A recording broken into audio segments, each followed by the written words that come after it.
भीष्म पितामह ने इस दिन ही क्यों त्यागे प्राण? इस दिन काली दाल की खिचड़ी क्यों बनाते हैं? पौराणिक कथा और स्नान दान का महत्व।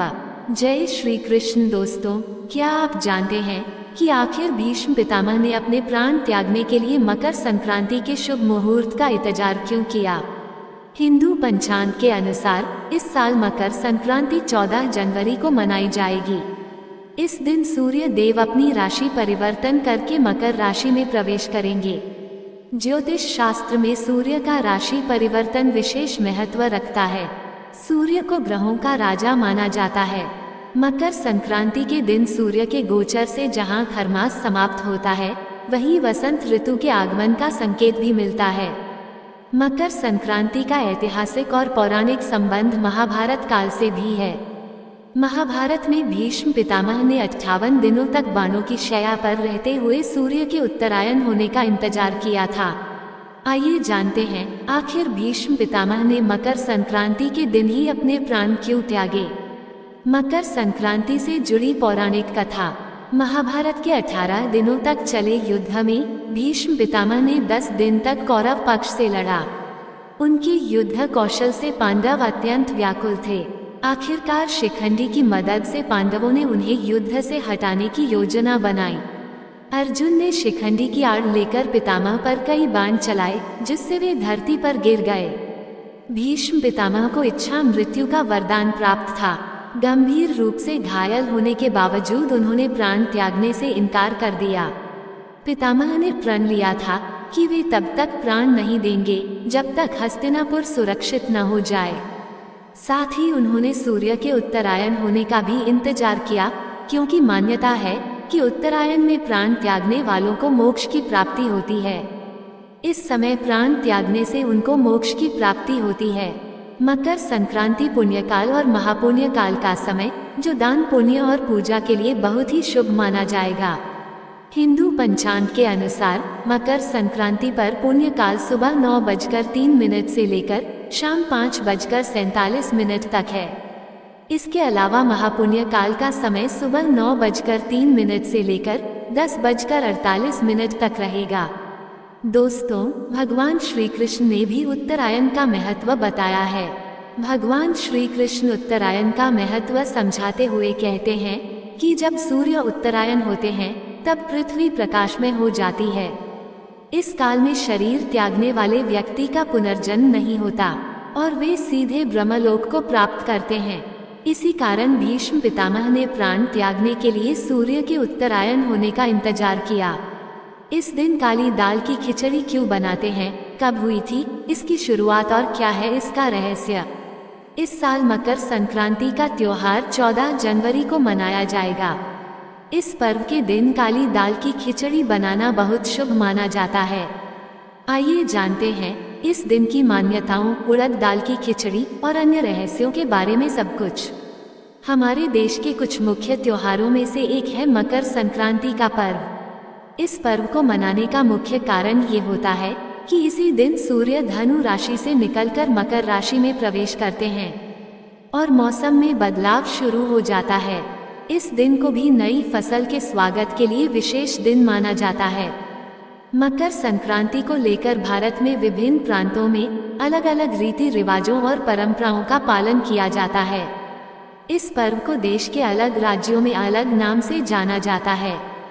उत्तर भारत में जहां इसे खिचड़ी के नाम से जाना जाता है, वहीं बिहार में इसे मकरांत और हिमाचल प्रदेश में माघ साजी कहा जाता है। दक्षिण भारत में इसे पोंगल और गुजरात में उत्तरायण कहा जाता है। ऐसे ही असम में इस पर्व को बिहू के नाम से जाना जाता है। मकर संक्रांति की कई अलग परंपराओं के मध्य एक अलग परंपरा है काली उड़द दाल की खिचड़ी बनाना। इस दिन मुख्य रूप से काली दाल की खिचड़ी का दान किया जाता है और भोजन में भी खिचड़ी खाई जाती है। यही नहीं, इस दिन स्नान दान का भी विशेष महत्व है और पवित्र नदियों में स्नान करने से सदैव खुशहाली बनी रहती है। आइए इस पर्व से जुड़ी कई बातों और उनके रहस्यों के बारे में। इस साल मकर संक्रांति का पर्व 14 जनवरी 2025 मंगलवार को मनाया जाएगा। मकर संक्रांति हर साल उस समय होता है जब सूर्य धनु राशि से निकलकर मकर राशि में प्रवेश करते हैं। सूर्य के इसी गोचर को मकर संक्रांति कहा जाता है। मकर संक्रांति के दिन काली उड़द दाल की खिचड़ी बनाने की परंपरा का विशेष धार्मिक और सांस्कृतिक महत्व है। ये परंपरा भारत के विभिन्न हिस्सों में प्रचलित है। मुख्य रूप से उत्तर भारत में मकर संक्रांति के दिन काली उड़द दाल की खिचड़ी बनाई जाती है। काली उड़द दाल और चावल से बनी खिचड़ी को इस दिन के लिए शुभ और पवित्र भोजन माना जाता है। इसका संबंध दान, स्वास्थ्य और आध्यात्मिक शुद्धता से जोड़ा जाता है। ज्योतिष की माने तो खिचड़ी में इस्तेमाल होने वाले चावल का संबंध चंद्रमा से है, जबकि काली उड़द दाल का संबंध शनि और राहु से होता है। ऐसे ही यदि आप खिचड़ी बनाते समय उसमें हल्दी का इस्तेमाल करें तो इसका संबंध बृहस्पति ग्रह से होता है। यदि आप मकर संक्रांति के दिन काली उड़द दाल की खिचड़ी बनाते हैं तो इससे आपके चंद्रमा, शनि और बृहस्पति को मजबूत करने में मदद मिलती है। यही नहीं, इस दिन काली उड़द दाल और चावल का दान करके शनि दोष को भी कम किया जा सकता है। मकर संक्रांति पर क्यों किया जाता है नदियों में स्नान? मकर संक्रांति के दिन नदियों में स्नान करने की परंपरा का धार्मिक और आध्यात्मिक महत्व है। ये दिन सूर्य के मकर राशि में प्रवेश और उत्तरायण होने का प्रतीक होता है। इसी वजह से इसे पवित्र नदी में स्नान करने के लिए बहुत शुभ माना जाता है।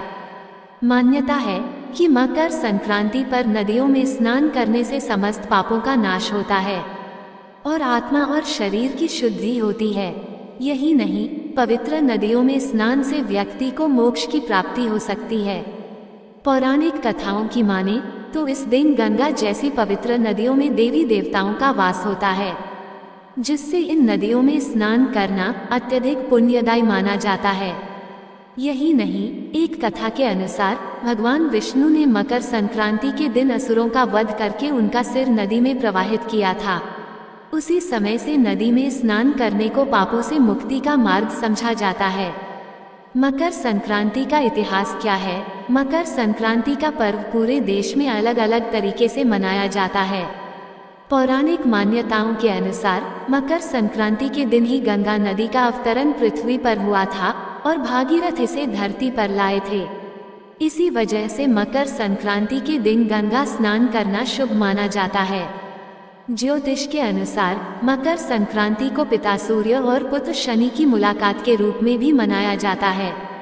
मकर संक्रांति के दिन गुरु की राशि धनु में विचरण करने वाले सूर्य ग्रह देव जब मकर राशि में प्रवेश करते हैं, जिसे शनिदेव की राशि भी कहा जाता है, तो ऐसा माना जाता है कि सूर्य देव स्वयं ही पुत्र शनि देव से मिलने जाते हैं।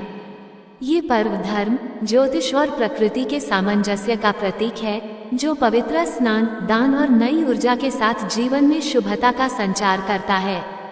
मकर संक्रांति की कहानी क्या है?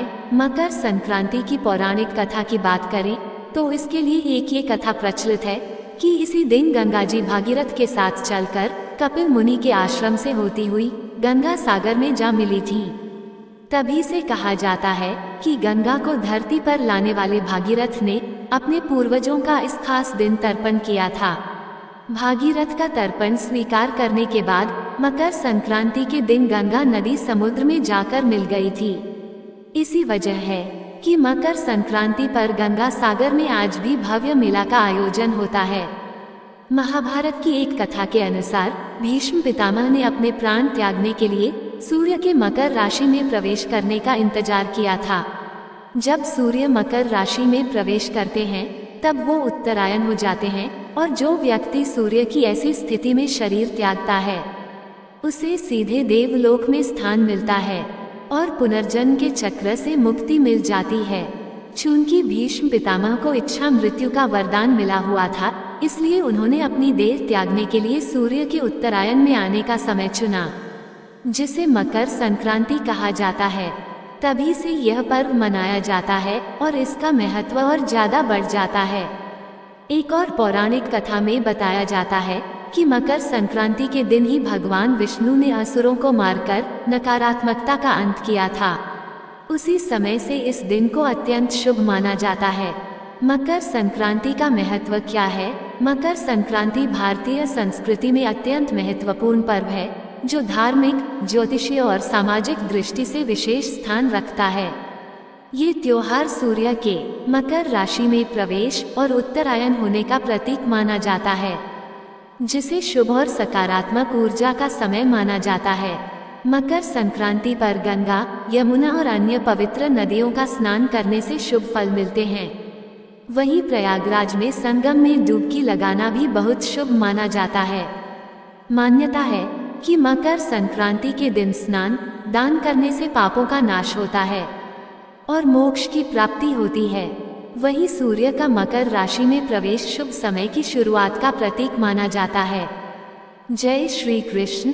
दोस्तों, आपको ये जानकारी कैसी लगी? कृपया कमेंट करके जरूर बताएं। वीडियो पसंद आया हो तो लाइक करें और अपने दोस्तों के साथ शेयर करें। कमेंट बॉक्स में जय श्री कृष्ण लिखना ना भूलें और ऐसी ही और भी बहुत सारी कहानियों को सुनने के लिए चैनल को सब्सक्राइब जरूर करें। धन्यवाद।